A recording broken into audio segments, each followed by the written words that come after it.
Vamos ler, acompanhar a leitura. Se você quiser, você pode acompanhar também na projeção, que está aparecendo aí para você. E o texto diz, Neemias 4, de 6 a 14.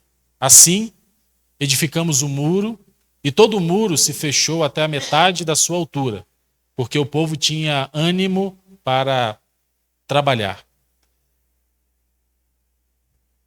Mas ouvindo Sambalate e Tobias, os arábios e os amonitas e os asdoditas, que a reparação dos muros de Jerusalém ia avante e que já se começavam a fechar-se as brechas, ficaram sobremodo irados. Ajuntaram-se todos os de comum acordo para virem atacar Jerusalém e suscitar confusão ali. Porém, nós oramos ao nosso Deus e, como proteção, pusemos guarda contra eles, de dia e de noite. Então disse Judá: já desfaleceram as forças dos carregadores, e os escombros são muitos, de maneira que não podemos edificar o muro. Disseram, pois, os nossos inimigos: nada saberão disto, nem verão, até que entremos no meio deles e os matemos, assim faremos cessar essa obra. Quando os judeus que habitavam na vizinhança deles 10 vezes nos disseram: de todos os lugares aonde moram subirão contra nós. Então pus o povo por famílias nos lugares baixos e abertos, por detrás do muro, com as suas espadas e as suas lanças e os seus arcos. Inspecionei, dispus-me e disse aos nobres, aos magistrados e ao resto do povo: não temais. Lembrai-vos do Senhor grande e temível, e pelejai pelos vossos irmãos, pelos vossos filhos, pelas vossas filhas, vossa mulher e também a vossa casa. Meus irmãos, nós estamos diante de um texto muito expressivo da palavra de Deus, diante de uma realidade que alcançou não somente o povo ali, o povo hebreu, o povo de Israel, naquele momento, mas que alcança pessoas no mundo todo, ou seja, o desânimo. O desânimo. Sem dúvida nenhuma, se a gente pudesse dizer que podemos dizer, na verdade, que o desânimo é a principal, ou uma das principais moléstias, uma das principais dificuldades que o ser humano enfrenta ao longo de toda a sua vida. Maior do que a epidemia, ou qualquer epidemia que a gente possa enfrentar, presenciar, sem dúvida nenhuma, o desânimo é aquele que mais acomete as pessoas. Essa é uma realidade. Nós não podemos fugir disso. Nós não podemos fugir disso. E eu quero compartilhar então com vocês nessa noite, olhando para esse texto, como que nós podemos vencer o desânimo. Deixa eu só terminar de abrir aqui. Hoje aqui o aplicativo está demorando um pouquinho. Então, quando a gente olha para esse texto, e como eu disse, todos nós em algum momento nós já sentimos vontade de desistir, ou seja, estávamos ou estamos envolvidos em algum projeto, em alguma tarefa, em alguma atividade, em alguma missão. O projeto está pela metade e aí vem aquele cansaço, vem a frustração, vem as dificuldades, vem o medo e a gente se vê quase que sem forças para continuar. Eu creio que todos nós já, em algum momento, já passamos por isso. E, na verdade, quase que corriqueiramente ou rotineiramente, nós lidamos com situações assim. E o desânimo, sem dúvida nenhuma, é uma das armas mais comuns do inimigo contra o povo de Deus. Contra o povo de Deus. Ele é universal. O desânimo é recorrente. E o desânimo é contagioso. Nós precisamos, então, e nesse texto, nós vamos poder extrair lições preciosas de como eu e você podemos agir e o que nós devemos fazer para lidarmos com o desânimo. Porque, embora o desânimo seja algo em que a gente não consegue escapar, e uma hora ou outra nós seremos pegos pela pelo desânimo, nós também temos uma boa notícia. Ou seja, o desânimo também ele é curável, ele é tratável. E na palavra de Deus nós encontramos então o caminho para vencermos o desânimo. Esse texto de Neemias e o capítulo 4 narra um momento muito decisivo da história do povo de Israel. Eles estavam no meio, exatamente na metade daquela tão grande tarefa que era a reconstrução dos muros de Jerusalém. E o texto vai nos dizer que, por causa de algumas situações que aconteceram ali, o povo ficou profundamente desanimado. Eles estavam no meio da obra. E os desafios que se levantaram pareciam muito maiores do que as forças que eles tinham para dar cabo daquele projeto. Acabar com aquela tarefa, com aquela missão que era reconstruir os muros. E quando nós olhamos para esse texto, nós conseguimos aprender 3 atitudes ou 4 atitudes poderosas para que eu e você também possamos, na nossa vida, na nossa caminhada, vencer o desânimo e continuar e perseverar na nossa caminhada de fé. A primeira coisa que a gente aprende nesse texto aqui é que quando o cansaço se acumula, nós precisamos reorganizar as nossas forças. Quando o cansaço se acumula, nós precisamos reorganizar as nossas forças. Percebam o verso 10. Ele começa dizendo que, então disse Judá, já se desfaleceram as forças dos carregadores e os escombros são muitos, de maneira que não podemos edificar o muro. Os trabalhadores já não tinham mais forças. E quando eles olhavam, havia ainda muito entulho para ser carregado, para ser retirado, para ser removido. E eles estavam já sem forças. As forças haviam se esgotado. Meus irmãos, o cansaço, ele é real. E o cansaço, nós sabemos que ele pode ser físico, ele pode ser emocional e ele pode ser também espiritual. Até mesmo porque nós somos um ser integral. Nós somos um ser composto de corpo, alma e espírito, ou corpo e parte material e parte imaterial, se você aí entende que a divisão é uma divisão dupla, dicotômica, né? Corpo, parte material e alma, espírito como a parte imaterial, ou se você é tricotomista, né? Numa divisão tripla, né? Corpo, alma e espírito. Para mim não há nenhuma dificuldade nem com uma nem com outra posição, e isso não é o mais importante, o mais relevante. Mas a verdade é que nós ficamos cansados. Ficamos cansados fisicamente, ficamos cansados emocionalmente, ficamos cansados espiritualmente. E, aliás, você sabe até que o cansaço emocional e o cansaço espiritual, eles parece que eles drenam muito mais as nossas forças do que o cansaço físico. Não é? Às vezes você chega em casa à noite e você diz assim, poxa, mas eu não me envolvi com tantas atividades físicas, tarefas físicas, mas você gastou tanta energia na mente e emocionalmente que você está esgotado e parece que você passou o dia todo carregando pedra. Porque é assim. Aqui, nós lemos então que o povo ele estava na metade da tarefa. E alguém já disse que o meio do rio é o ponto mais decisivo. Porque o meio do rio é onde a corrente ela é mais forte. E o meio do rio também representa um desafio, porque a mesma distância para você voltar para a margem que você veio é a distância para você chegar à outra margem. Então, a metade de uma tarefa é um momento muito crucial. Porque muitas vezes o cansaço, o medo, o desânimo, eles vêm. E isso, sem dúvida nenhuma, contribui para que a fadiga ela possa aumentar, ela possa crescer. É interessante porque eu ouvi certa vez Rick Warren, que escreveu um livro que se tornou um best-seller, né? Uma Vida com Propósitos. Depois ele escreveu algumas variações até de uma igreja com propósitos, ele disse certa vez que, às vezes, a coisa mais espiritual que você pode fazer é dormir ou tirar férias.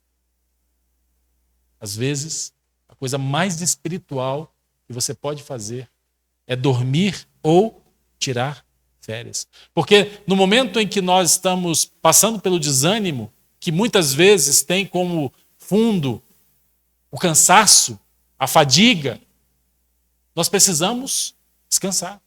Nós precisamos recobrar as forças, recobrar as energias.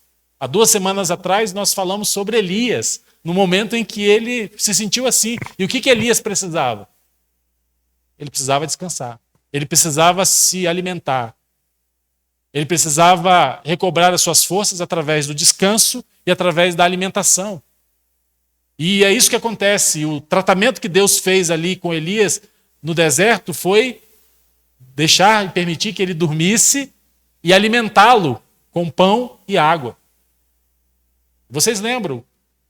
O cansaço dele era tão grande que foi necessário 2 rodadas, né, de descanso e de alimentação para que ele aí finalmente recobrasse todas as suas forças de maneira que ele pudesse continuar a sua jornada.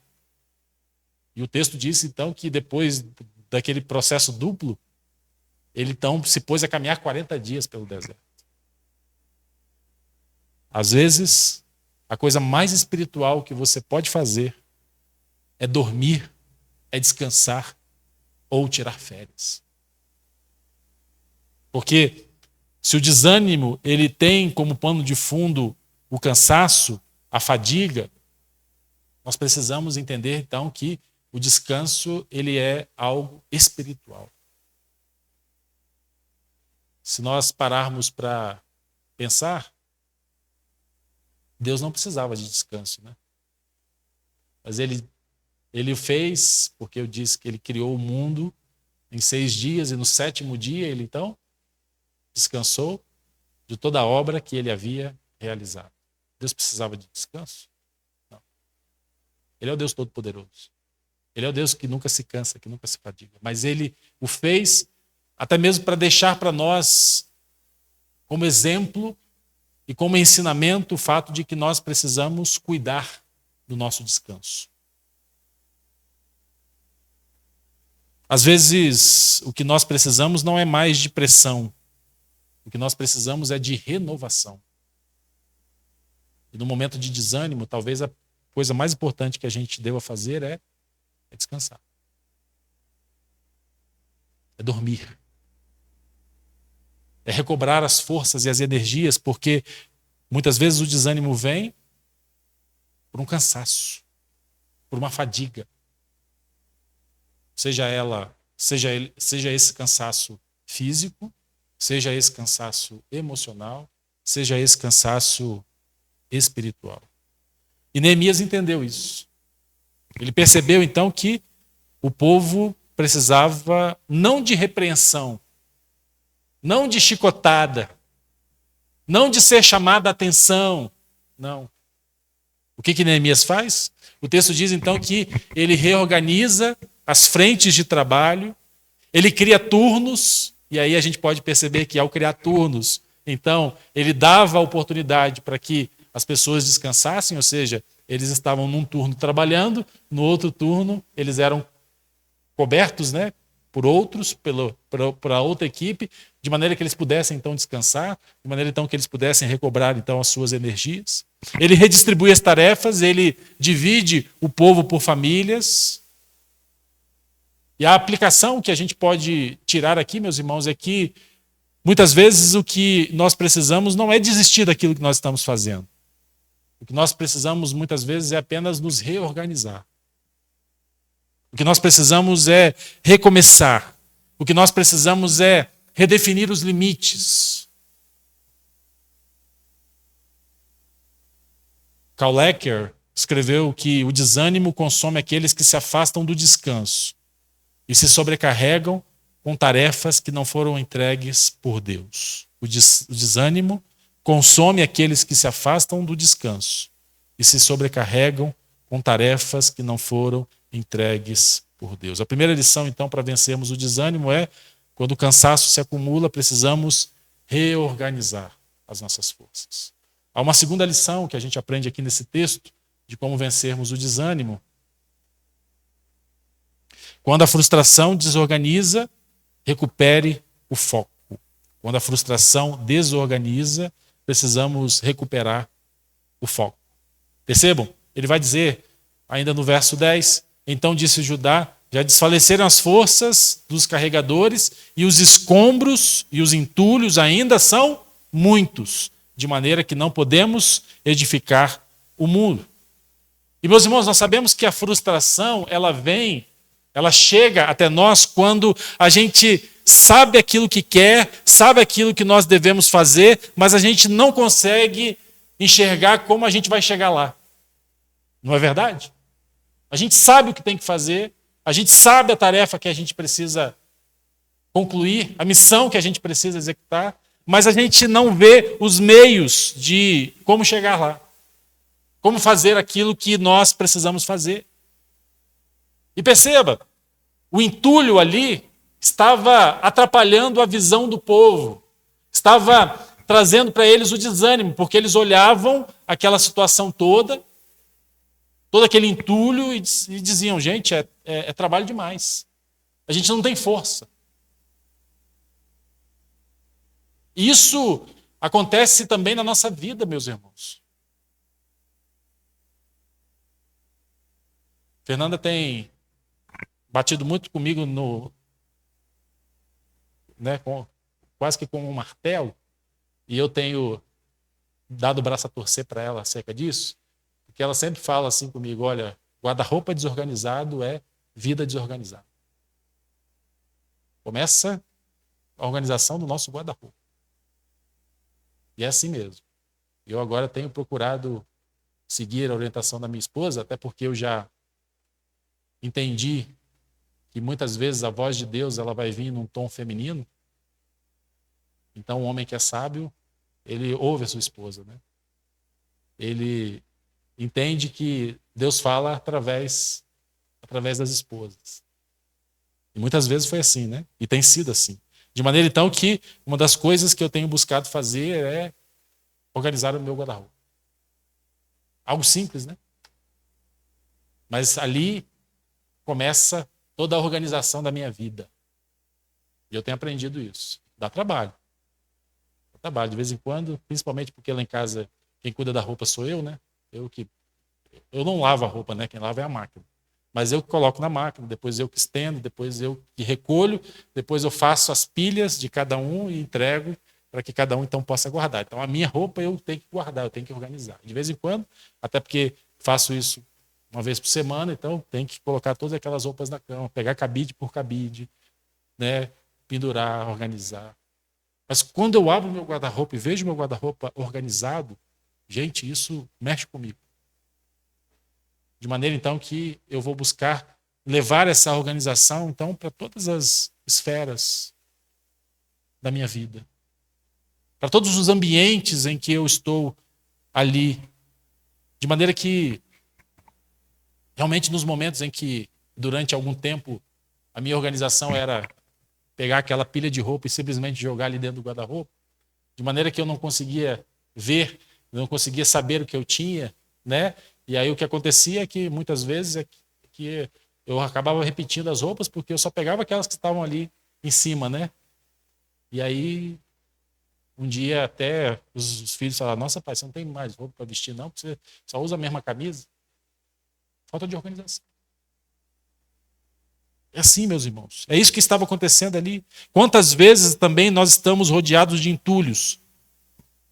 Às vezes o entulho é a roupa que precisa ser organizada. Mas às vezes o entulho são aquelas atividades, aquelas tarefas que não têm sentido, que não têm propósito, que não estão relacionadas com o chamado e a missão que nós recebemos. Tarefas que sobrecarregam, problemas que vão se acumulando e a gente vai procrastinando, ou seja, a gente vai, como a gente diz no senso comum, empurrando com a barriga. A gente sabe que a gente precisa lidar com aquele problema, com aquela situação, mas a gente vai como a gente diz, né? Às vezes tentando varrer para debaixo do tapete, só que chega uma hora em que tudo que está debaixo do tapete vai vir à tona, né? Porque vai se acumular e a gente não vai conseguir mais esconder aquilo. E isso nos impede, muitas vezes, de enxergar aquilo que Deus está fazendo. Vicente Cheyung disse certa vez que a frustração espiritual, ela frequentemente nasce da perda da centralidade de Cristo. Neemias percebeu que o que ele precisava, e uma das coisas que estava atrapalhando a visão do povo e trazendo desânimo para eles, era o entulho que estava ali se acumulando e que drenavam as forças do povo, porque só de pensar, de remover aquele entulho, eles já se sentiam cansados. Eles já se sentiam desmotivados. Eles já se sentiam desanimados. Talvez, meus irmãos, o que nós precisamos é nos livrar do entulho. Mas, como eu disse, pode ser que o entulho esteja dentro da alma da gente, dentro do nosso coração. Precisamos nos livrar daquilo que não produz fruto. Precisamos reconhecer aquilo que é supérfluo, aquilo que é superficial, aquilo que não está dentro do propósito que Deus tem para a nossa vida. Nós precisamos focar naquilo que é essencial. Há muitas distrações que acabam nos tirando do nosso propósito. Precisamos reorganizar as nossas prioridades. Precisamos retomar o foco. E aí a gente pode perguntar, então, a si mesmo, né? O que é que realmente importa? O que é que Deus me chamou para fazer? Porque quando o desânimo vem, muitas vezes, esse desânimo é causado pela frustração que desorganiza. E nós precisamos recuperar o foco. Mas ainda há uma terceira lição que a gente aprende aqui nesse texto. Quando o medo paralisa, precisamos nos lembrar do Senhor. Quando o medo nos paralisa, precisamos nos lembrar do Senhor. O que Neemias faz? Ele convoca o povo, né? O texto diz: inspecionei, dispus-me e disse aos nobres, aos magistrados e ao resto do povo: não temais, lembrai-vos do Senhor, grande e temível, e lutai e pelejai pelos vossos irmãos, pelos vossos filhos, pelas vossas filhas, pela vossa mulher e pela vossa casa.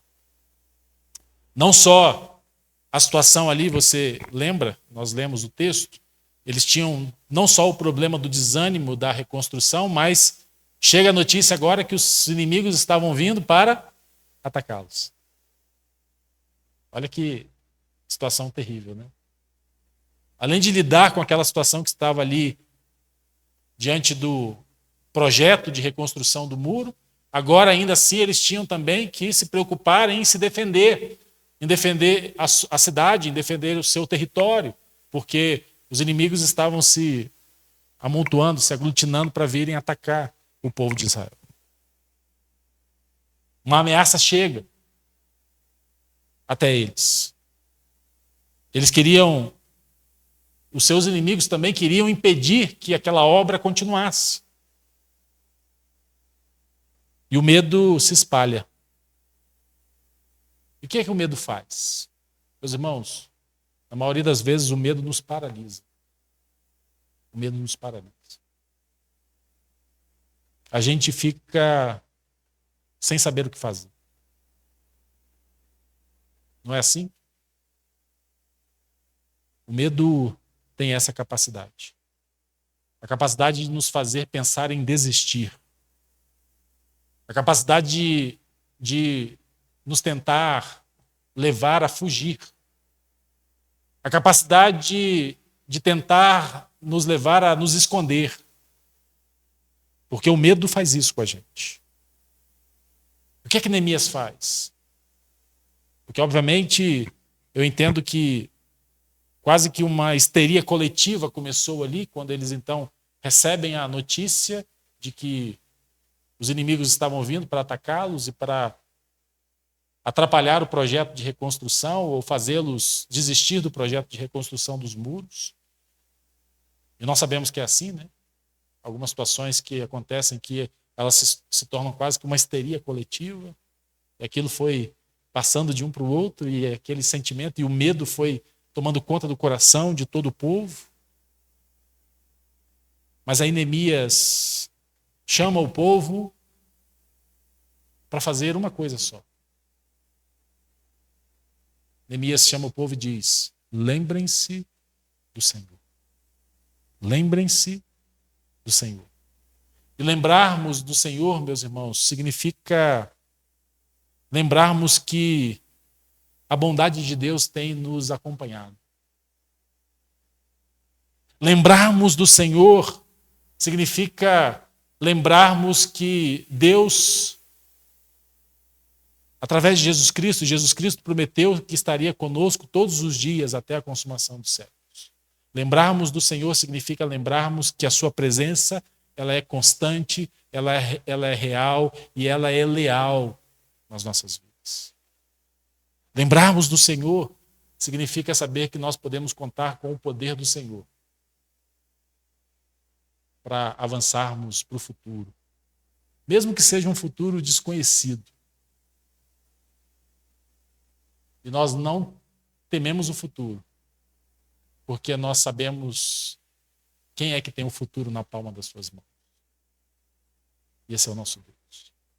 Então, quando o medo nos paralisa, precisamos lembrarmos do Senhor. Precisamos olhar para o Senhor. Precisamos relembrar a fidelidade de Deus. E quando nós lembramos e relembramos a fidelidade de Deus nas nossas vidas, é como se uma luz se acendesse no escuro da caverna do nosso coração. Você sabe que a luz é assim, né? Pode ser o ambiente mais escuro que seja. Um palito de fósforo aceso já faz toda a diferença naquele ambiente. Porque a luz tem essa capacidade. E quando nós nos lembramos do Senhor, quando nós relembramos a fidelidade de Deus, luzes são acesas nesse nosso coração que muitas vezes está escuro. Neemias conclama o povo a lutar. E ele disse: lutem. Lutem pelos seus irmãos, lutem pelos seus filhos, lutem pelas suas filhas, por suas mulheres e por suas casas. Lute, lute. Lute por aquilo que Deus confiou a você. Resista. Persista. Não pare. Continue. É isso que o Senhor está chamando a mim e a você a fazermos. Tiago nos exorta, em Tiago capítulo 4, verso 7, resistam, pois, ao diabo e ele fugirá de vocês. Perceba que a nossa posição nessa que é chamada batalha espiritual não é uma posição de ataque, mas é uma posição de resistência, resistir. Resistam, pois, ao diabo e ele fugirá de vocês. Pessoas notáveis, meus irmãos, são pessoas comuns, mas com uma capacidade extraordinária de persistência. Persistência. Há muitas pessoas que desistem cedo demais. No primeiro problema, na primeira dificuldade, no primeiro entrave, na primeira ameaça, no primeiro medo, eles já desistem. Eles já abrem mão. Mas pessoas notáveis e pessoas extraordinárias são pessoas que têm essa capacidade, a capacidade de persistir. Por isso que a palavra de Deus nos exorta a sermos sempre firmes e abundantes e perseverantes na obra do Senhor, sabendo que no Senhor o nosso trabalho nunca será em vão. Voltando à pergunta, então, do nosso texto, né? Como vencer o desânimo, da nossa reflexão. Quando a voz do fracasso grita, resista até que ela se cale. Verso 14, Inspecionei, dispus-me e disse aos nobres, aos magistrados e ao resto do povo: não temais. Lembrai-vos do Senhor grande e temível e pelejai pelos vossos irmãos, pelos vossos filhos, pelas vossas filhas, pela vossa mulher e também pela vossa causa. Meus irmãos, Neemias nos mostra que vencer o desânimo é possível. Para isso, precisamos reorganizar as nossas forças. Para isso, precisamos recuperar o foco. Para isso, precisamos nos lembrar do Senhor. E a vitória, meus irmãos, não está em não se sentir mais desanimado. A vitória está em não mais permanecer caído, paralisado. A vitória está em nos mantermos persistentes dentro daquilo que Deus tem proposto para a nossa vida. Eu creio que hoje à noite Deus está chamando a mim e a você a resistir. Deus está chamando a mim e a você a recomeçar. Deus está chamando a mim e a você a confiarmos. E pode ser que exatamente hoje, exatamente nesse momento, você se sinta cansado. Você se sinta frustrado, você se sinta com medo, você se sinta um fracassado. E aí Deus trouxe você aqui nessa noite, para que você pudesse ouvir a voz dele dizendo ao seu coração: lembre-se de quem eu sou. Lute. Não desista. Eu estou com você. E quando a gente se apropria disso, a gente então tem os recursos que a gente precisa para vencermos o desânimo. Quero convidar você a fechar os seus olhos. Nós vamos orar mais uma vez. Senhor, obrigado pela tua palavra. Mais uma vez lida, mais uma vez pregada. Nessa noite o Senhor vem falar conosco, ó Deus, acerca de como vencermos o desânimo. E a nossa oração, ó Deus, é que, de fato, quando estivermos cansados, sobrecarregados, exaustos, sem forças, ó Deus, que o Senhor mesmo possa vir renovar as nossas forças.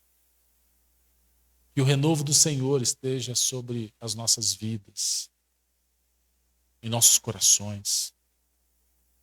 Quando nós estivermos frustrados, Deus, limpa, Senhor, o nosso coração de todo o entulho, ó Deus, que às vezes ocupa um lugar de forma desnecessária.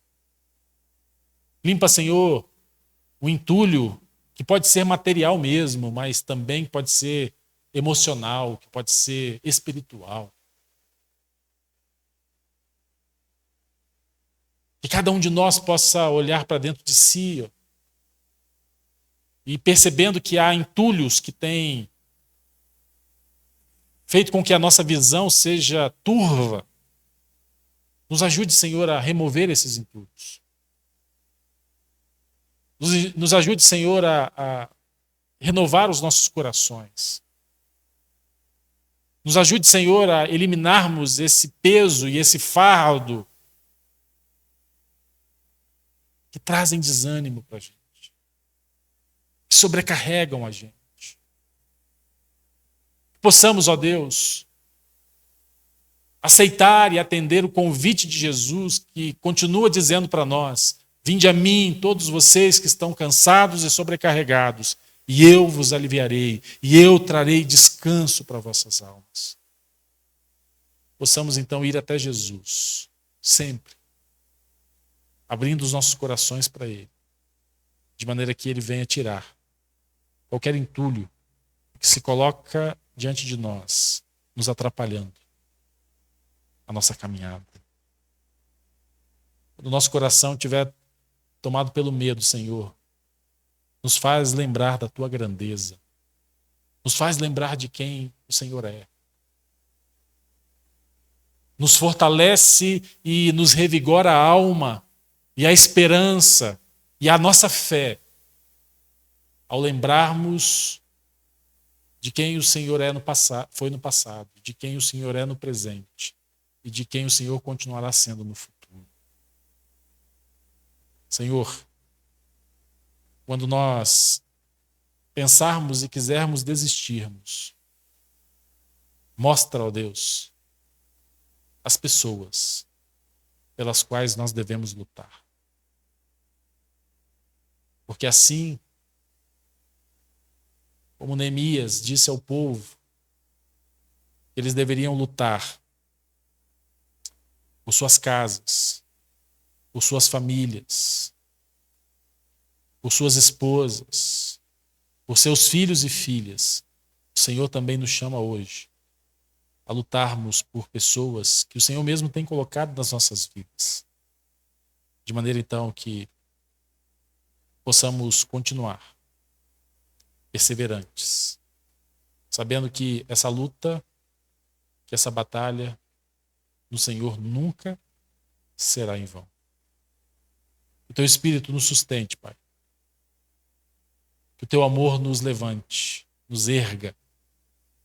Que a tua graça sustente as nossas vidas e os nossos corações. E assim, no nome de Jesus, que nós nos apresentamos ao Senhor e fazemos essa oração. No nome de Jesus. Amém. Amém.